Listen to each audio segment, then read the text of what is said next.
দুই গোষ্ঠী মধ্যে গণ্ডগোল রাজরাস্তায় পোড়াজলা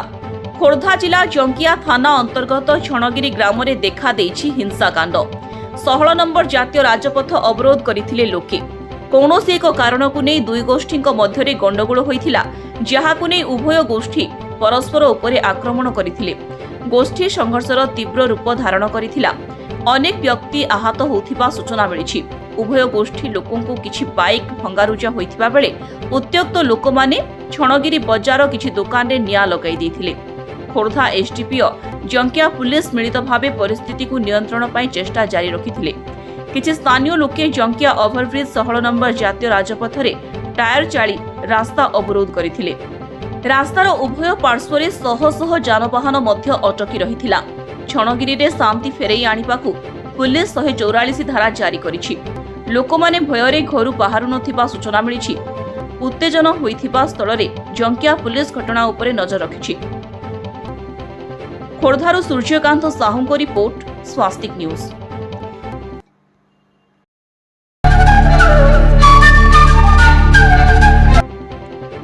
বন্ধুকা ব্লকরে চাষ জমি শুখিলা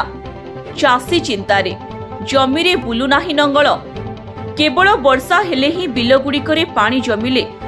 চাষী জমিরে হল বুলাই চাষ করিথাନ୍ତି শ্রাবণ ও ভাদ্রব মাস মধ্যরে মধ্য বর্ষা নাহি ফଳରେ କୋରାପୁଟ ଜିଲ୍ଲା ବନ୍ଧୁଗାଁ ବ୍ଲକର 13ଟି ପଞ୍ଚାୟତର ସମସ୍ତ ଗାଁଗୁଡ଼ିକରେ ଥିବା ଚାଷ ଜମିଗୁଡ଼ିକରେ ପାଣି ଅଭାବରୁ ଜମି ଶୁଖିଲା ପଡ଼ିଛି ଚାଷୀମାନେ ଜମିରେ ଲଙ୍ଗଳ ବୁଲାଇ ପାରୁନାହାନ୍ତି ବର୍ଷା ହେଲେ ଝରଣା ପାଣି ପୋଖରୀରେ ଆସି ଭର୍ତ୍ତି ହୋଇଥାଏ ଯଦ୍ୱାରା ପାଣି ଅଭାବରୁ